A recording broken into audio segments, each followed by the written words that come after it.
Due to the nature of this episode, listener discretion is advised.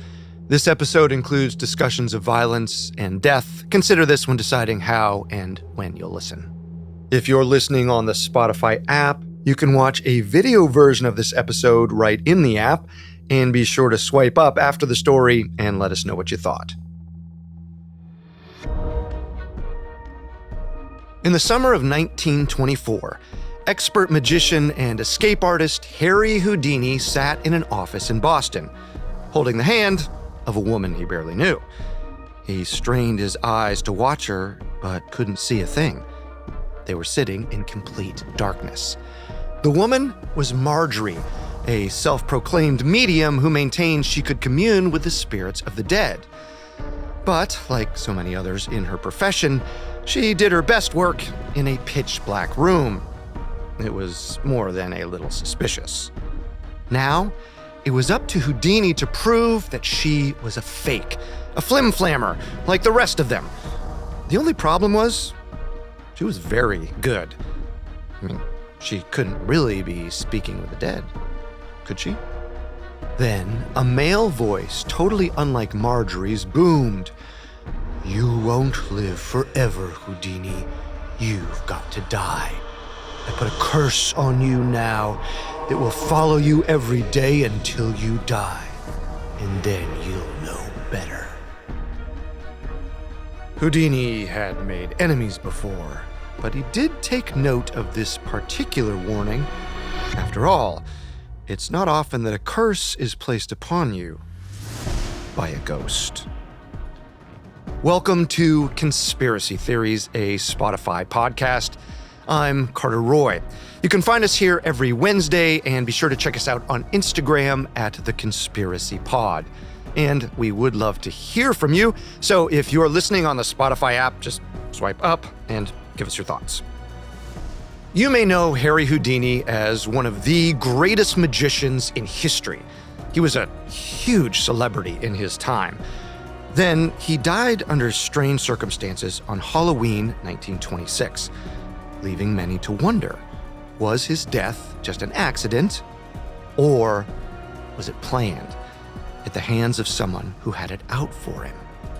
Before we get into this story, amongst the many sources we used, we found David J. Herr's The Witch of Lime Street and The Secret Life of Houdini by William Kalush and Larry Sloman extremely helpful to our research. The audiobook editions of both works are available for Spotify Premium subscribers in Spotify's audiobook catalog, where you can check them out after listening to this episode. Stay with us.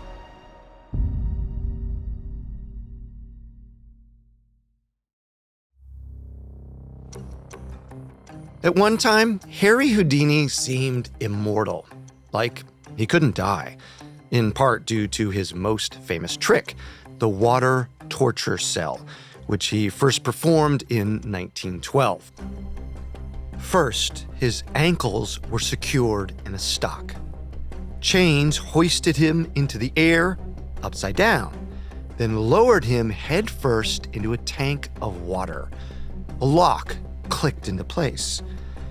Curtains were drawn, so nobody could see him thrash around inside. A man with an axe stood at the ready in case anything went wrong. As seconds turned to minutes, audience members begged him to break the glass and save Houdini from drowning. But the magician always emerged, breathless and dripping wet, but alive. Now, if you thought I was going to say Houdini died in his famous water torture cell, you wouldn't be alone. That's a popular myth. He actually survived every one of his death-defying stunts, which is pretty amazing given how dangerous they were. He would jump from bridges, handcuffed, only to resurface seconds later, unshackled. And when that became old news, he'd be handcuffed inside a wooden box that was nailed shut and then dumped into the water. No restraints could stop him. He escaped from a glass box, from a nailed coffin, from a rope so tight around his hands and neck that he seemed to be choking. The only time one of his tricks almost got the better of him was when he was buried alive. He crawled his way out from under 6 feet of heavy soil, just before running out of air. Call it luck, talent, or some kind of sixth sense. Whatever it was, it all came to an end just before Halloween 1926. On October 22nd, Houdini was in his dressing room in Montreal, preparing for a show that night. He relaxed in a chair and chatted with two local university students.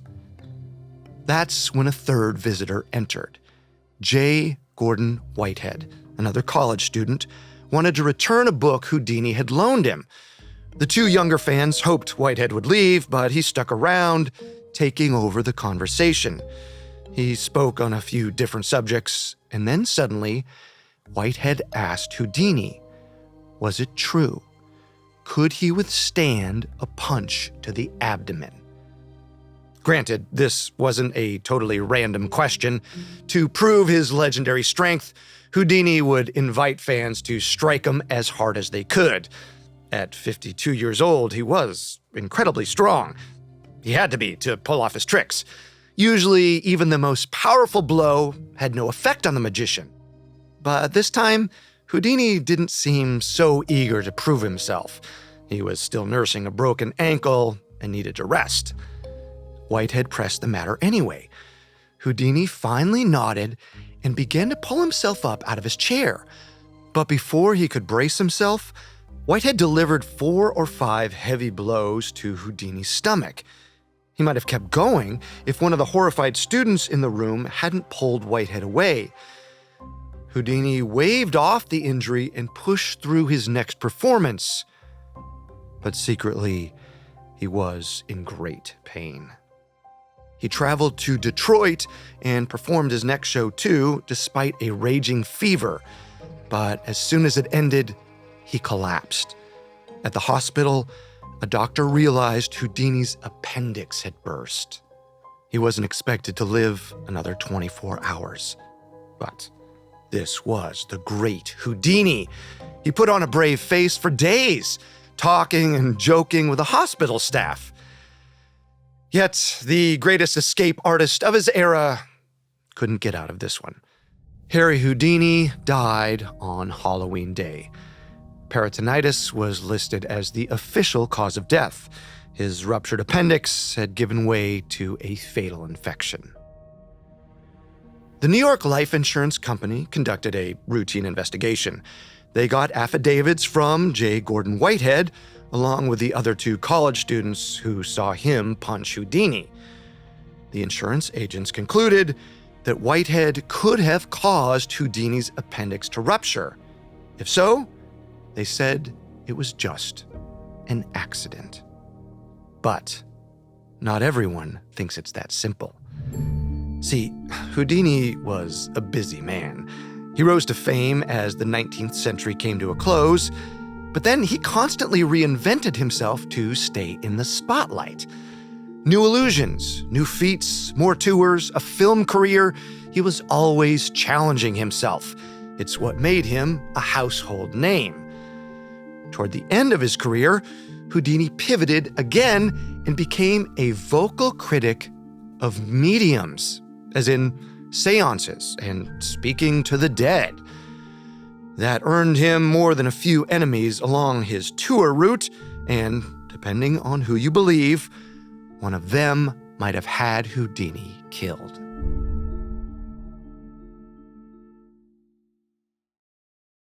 Officially, Harry Houdini died of an infection after his appendix ruptured.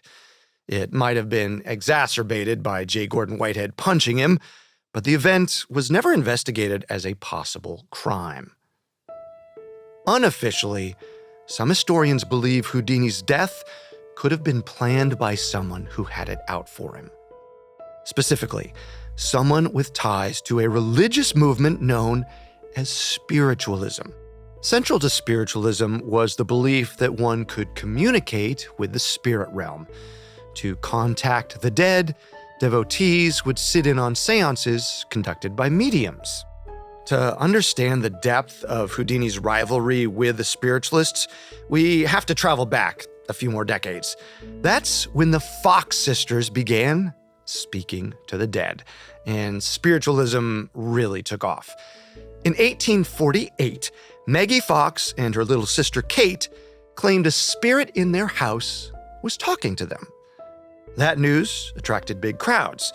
Eventually, they moved to larger venues and charged a fee to attend their seances. Years later, Maggie admitted that she and her sister were frauds. In hindsight, it might be hard to understand how so many people were fooled unless you think about it within the context of the time. Spiritualism emerged alongside some major scientific breakthroughs. Just a few years earlier, Samuel Morse sent his first message via telegraph. These advancements totally changed what people thought was possible. We harnessed electricity. We could speak through wires. Why couldn't we communicate with an invisible spirit realm too? Around 1920, right before Houdini set his sights on mediums, the movement gained popularity again. Not coincidentally, two devastating events had just occurred: World War I and the influenza epidemic of 1918. Millions died, leaving their loved ones to grieve and to hope that death wouldn't keep them from speaking once more. Now, spiritualism made a huge comeback, but this time there was a twist.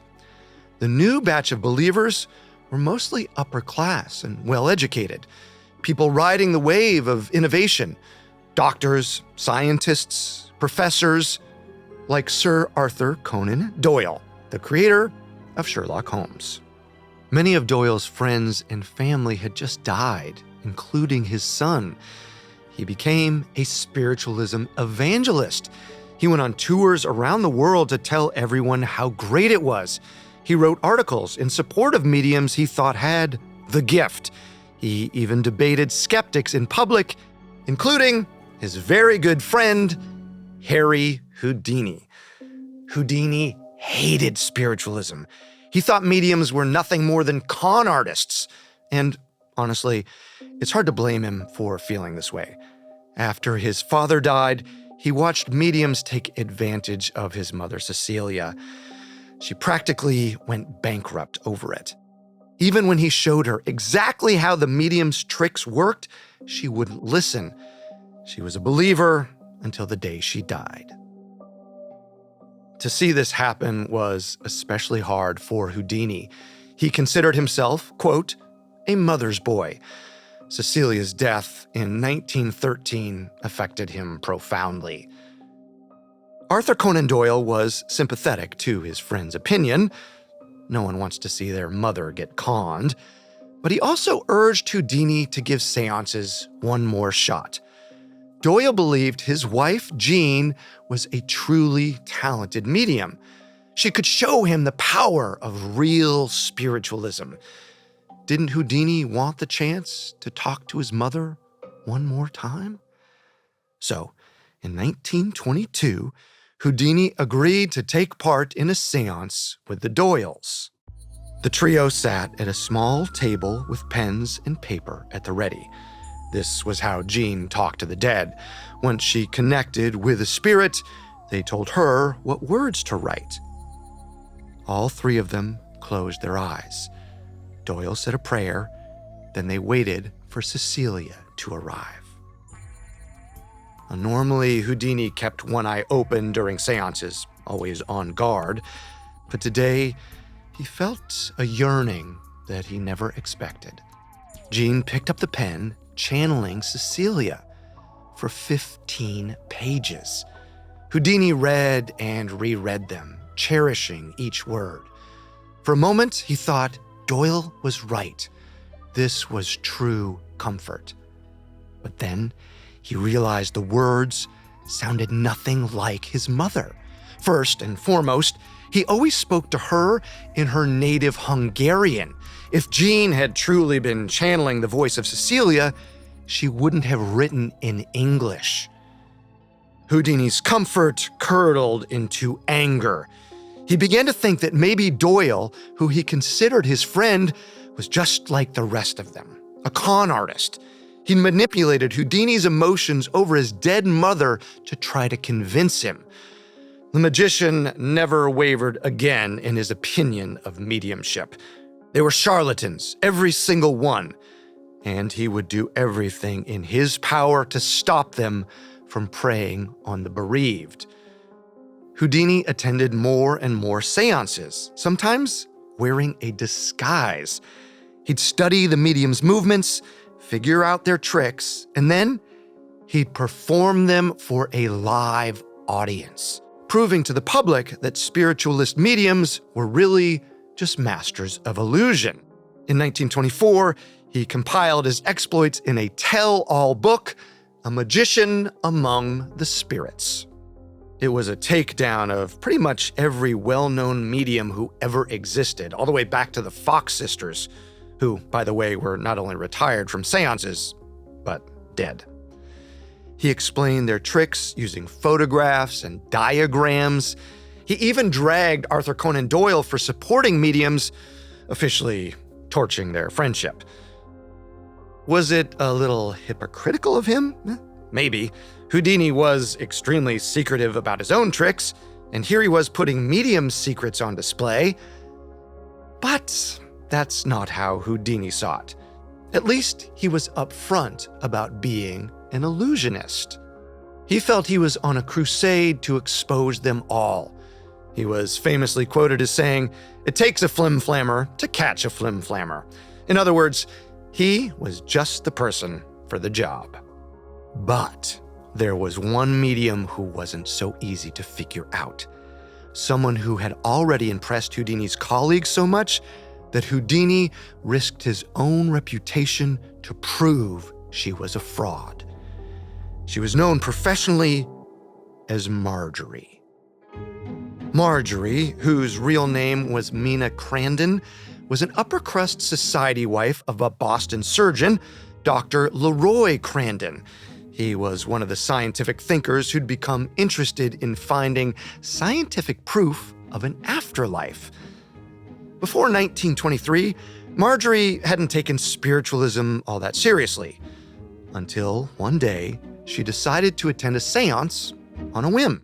A medium told Marjorie he sensed a spirit among them. He asked her, did she have a brother who died?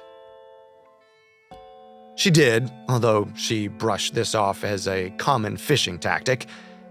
But the medium knew things about her brother. Was he blonde and tall?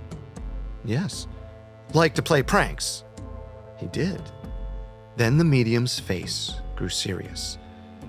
Marjorie's brother had an important message for her. She had the gift of mediumship.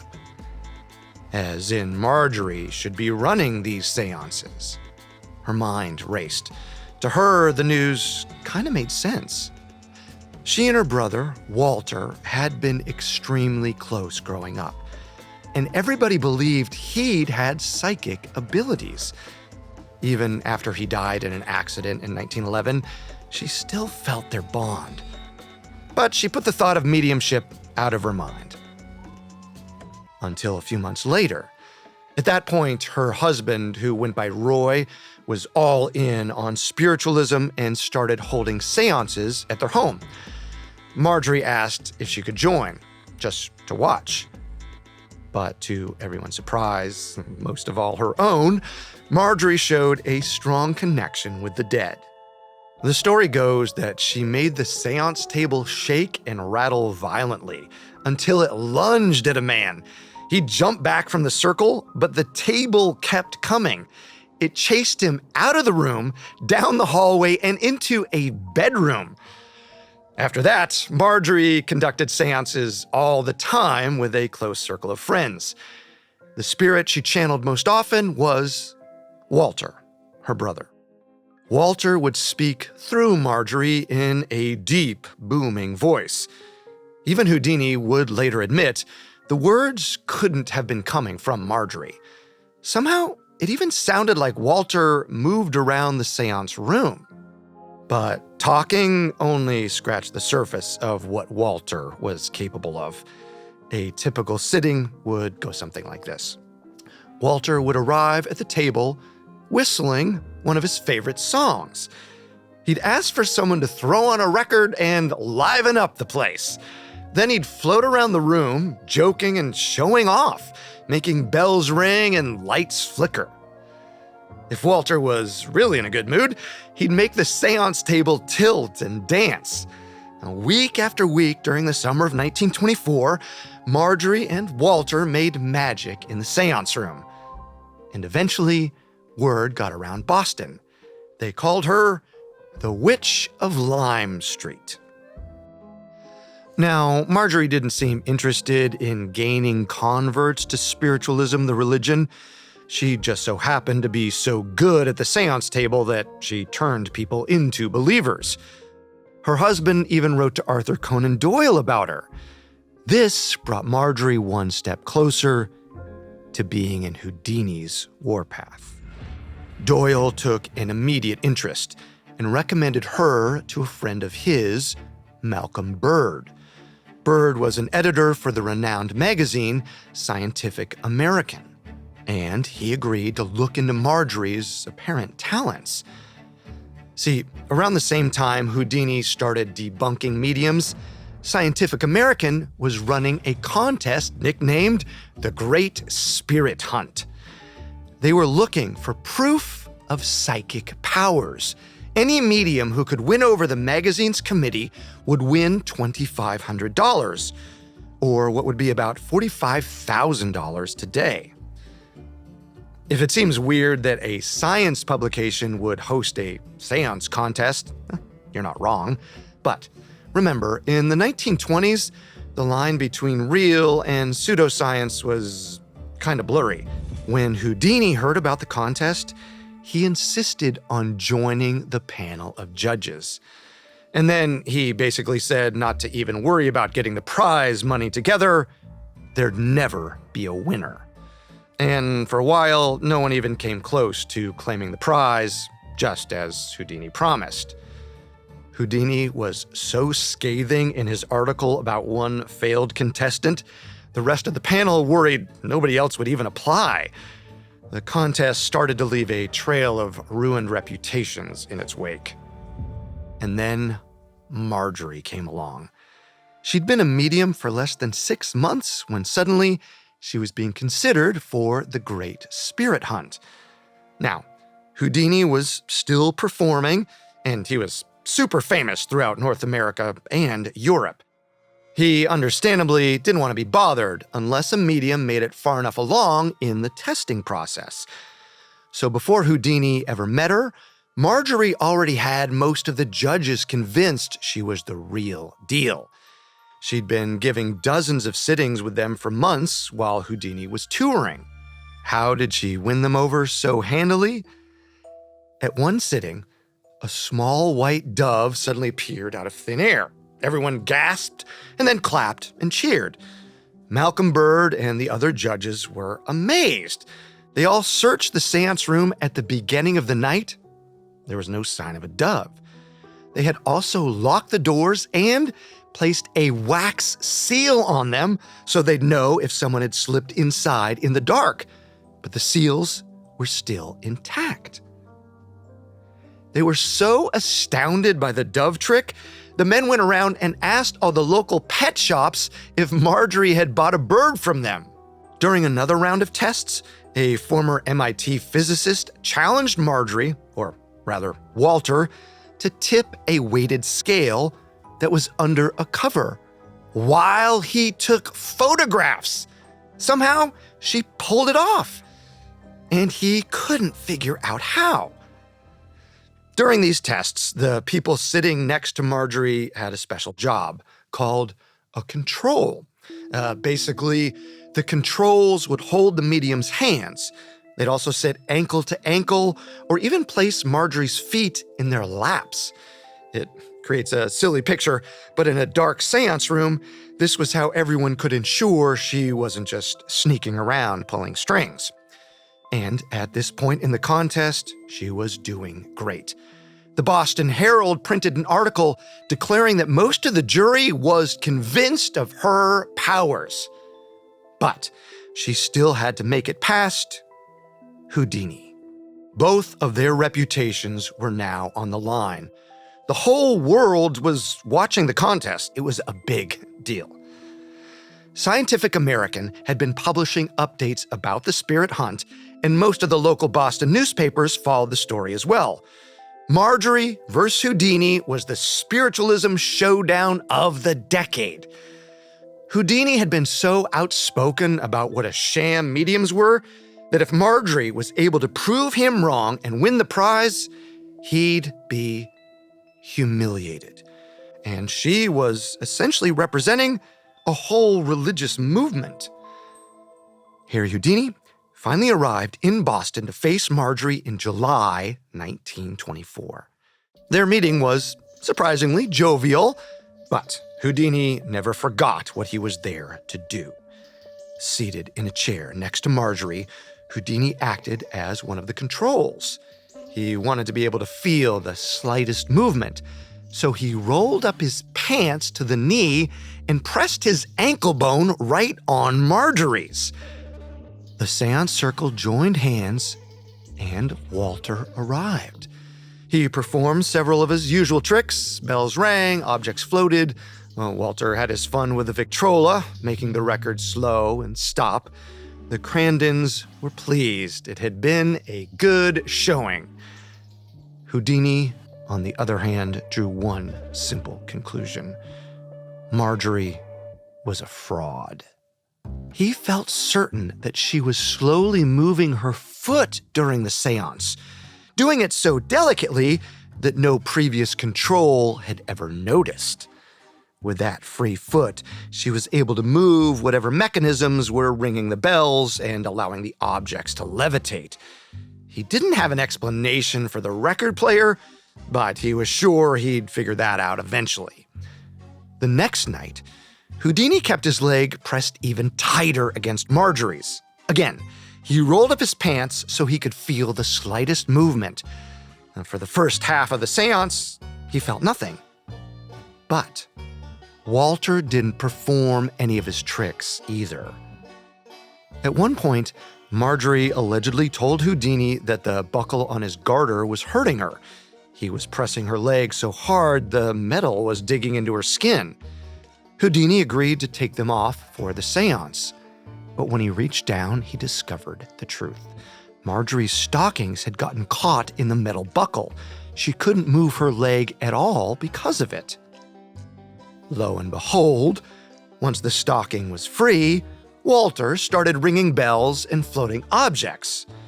To Houdini, it was the nail in the coffin. He told the other panel members to call off the hunt, but they had a hard time believing him. Marjorie and Walter had shown them amazing things. Was Houdini really sure she was fake? So Houdini went to his greatest lengths yet to prove he was right and put an end to the contest, no matter how many enemies he might make.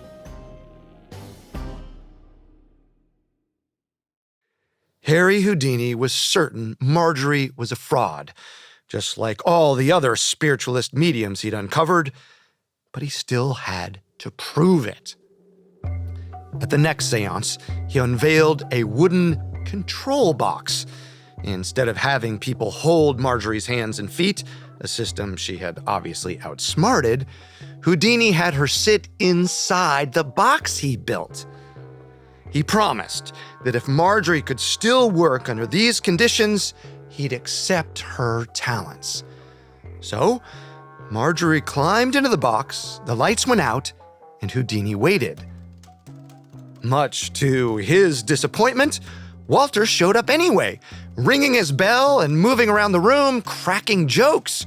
Houdini was furious and insisted that Marjorie manage to push down the top flap of the box with her shoulders, freeing herself enough to ring the bell with her forehead. He climbed into the box himself to show how she did it. But Marjorie's husband, Roy, was outraged.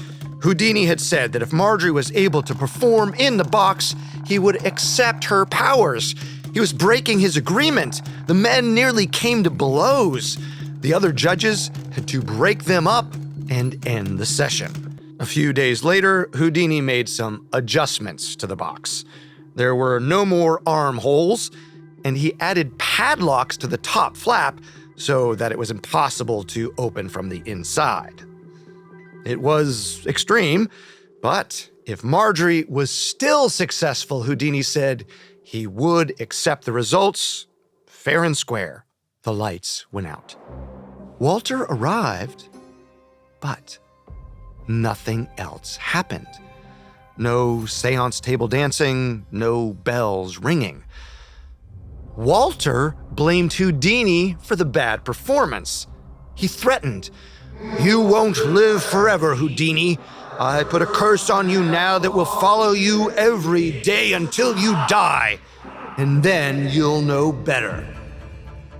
And with that, Walter departed the seance room. He refused to come back as long as Houdini was there and Marjorie was in the box. The trials were over. When the Scientific American panel voted, their opinions had completely flip-flopped. Finally, they saw the truth. As long as Marjorie's arms and legs were contained by Houdini's box, Walter couldn't do any tricks. And in a move that I can only describe as ice cold, the panel didn't even tell Marjorie that she'd lost. She had to read about it in the newspaper. Marjorie's defeat was front page news. But the feud didn't end there. In fact, it was just getting started. Marjorie tried to deny the results of the contest. She accused Houdini of strong-arming the other judges and turning them against her. Outraged, Houdini fired back with a 25-page pamphlet airing all her dirty laundry, complete with photos and illustrations of how she pulled off her tricks. He titled it, "Houdini Exposes the Tricks Used by the Boston Medium Marjorie." Then, he dedicated part of his stage performance to telling the world she was a con artist. I would love to feel bad for Marjorie, except you remember how it sounded like Walter threatened Houdini? Well, after the seance, Marjorie made a threat of her own. She warned Houdini that if he did anything to hurt her reputation, quote, "Some of my friends will come up and give you a good beating." Just over a year later, in January 1926, Houdini was starring in a hit show on Broadway. He blended his death-defying stunts with takedowns of spiritualist mediums, including Marjorie. It was a shining moment in his career. Except the spiritualists did not see it that way. They still believed in Marjorie's abilities. To them, the control box only proved that physical restraints hindered her psychic powers. Houdini took a show on the road, making a pit stop in Washington, D.C. He was testifying at the Capitol on behalf of a bill to make for-profit mediumship illegal. He was met with swarms of protesters. He was used to them by now. Once in Chicago, an estimated 1,500 spiritualists crammed inside his venue. Now, Houdini had nothing against their religion, and he told them as much. He too believed in the afterlife and had faith he would see his mother again someday.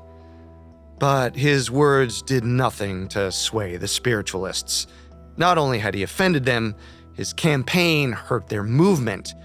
His stage performances led to police crackdowns, arrests, and larceny charges against some of the mediums. Months later, Houdini joked on his deathbed that they would celebrate when he died. All of this is at the crux of the conspiracy theory that Harry Houdini was actually murdered. For starters, J. Gordon Whitehead, the man who punched Houdini, is a mysterious figure himself. Okay, he was about 31 years old and a freshman at Montreal's McGill University. After that evening with Houdini, he left school and dropped off the map almost entirely.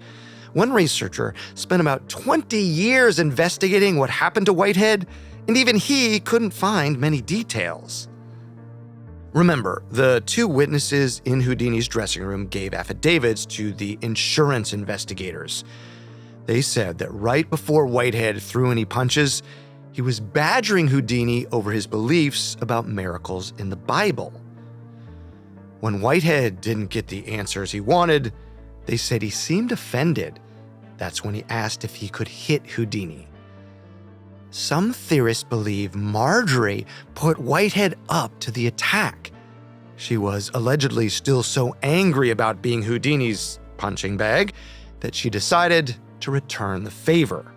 Now, that seems a tad far-fetched, but other rumors say Whitehead himself was really into spiritualism and hated Houdini for debunking mediums, angry enough to kill him. Then there were the other spiritualists whose livelihoods were threatened by Houdini. Because Houdini was right about one thing. There were a lot of frauds out there who raked in the big bucks, convincing the grieving masses that they could speak with their loved ones. Marjorie never charged a dime for her seances, but plenty of others did. And Houdini was a genuine threat to their business. In The Secret Life of Houdini, authors William Kalush and Larry Sloman mention a small organized crime group within the spiritualist community. They say it wasn't just Houdini who received veiled threats. Other skeptics and detractors did too. This idea was endorsed by a 1976 book titled The Psychic Mafia. Its author, Morris Lamar Keene, was once called the Prince of the Spiritualists. Based in Tampa, Florida, he'd been a successful medium in the 1960s and 70s. In his book, he confessed he'd been a fraud all along. While he divulged his secrets, he also said duping people was actually easy, thanks to something he called true believer syndrome. More importantly, his book described the dangerous crime ring Kalush and Sloman alluded to, which Keene called the Psychic Mafia. According to Keene, he'd even survived an assassination attempt on one of their own. So it's not too hard to imagine that Houdini could have also been a target. But as Kalush and Sloman point out in The Secret Life of Houdini, this so-called psychic mafia didn't often resort to overt violence. Instead, they relied on poisoning, the kind of poison that could be covered up by an infection from a ruptured appendix. It turns out Harry wasn't the only Houdini to get sick shortly before his death. His wife, Bess, was admitted to the hospital at the same time her husband was on his deathbed. She was gravely ill. According to this theory, Houdini's appendicitis and infection could have covered up the effects of poison. He wasn't given an autopsy since his cause of death seemed apparent. Could Harry and Bess both have been poisoned, either before Houdini's appendix burst or in the hospital? In 2007, more than 80 years after Houdini died, there was a push to exhume his remains to test for traces of poison. A team of researchers and forensic experts teamed up with descendants of Houdini and Marjorie. They hope to put the theory to rest once and for all. But the petition process for exhuming a body is complicated. Ultimately, the plan was dropped. He's not getting out of this one. So, the theory lives on. Now, for what it's worth, the Crandons denied having anything to do with Houdini's death. Marjorie seemed truly sad to hear the news, unlike some of her supporters, and her husband insisted Walter had never threatened Houdini. It's just an odd coincidence that Dr. Crandon performed several appendectomies throughout his career, and even pioneered one technique to remove the appendix.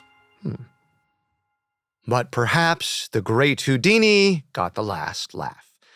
Before he passed, he and his wife Bess made a pact. Whoever should die first must try to contact the other from beyond the grave. they shared a secret code only they would know. Bess tried for years to reach her late husband, but every seance failed. So, either Houdini was right all along, or just didn't want to admit that he was wrong. Thank you for listening to Conspiracy Theories, a Spotify podcast. We're here with a new episode every Wednesday, and be sure to check us out on Instagram @TheConspiracyPod. For more information on the feud between Marjorie and Houdini, we found both David J. Herr's The Witch of Lime Street and The Secret Life of Houdini by William Kalush and Larry Sloman extremely helpful to our research. Do you have a personal relationship to the stories we tell? Email us a short audio recording telling your story to conspiracystories@spotify.com. Until next time, remember, the truth isn't always the best story, and the official story isn't always the truth. Conspiracy Theories is a Spotify podcast.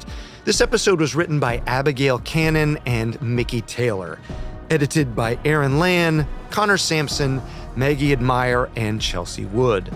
Fact-checked by Lori Siegel and Haley Milliken, with video editing and production support by T. Cruz, and sound design by Alex Button.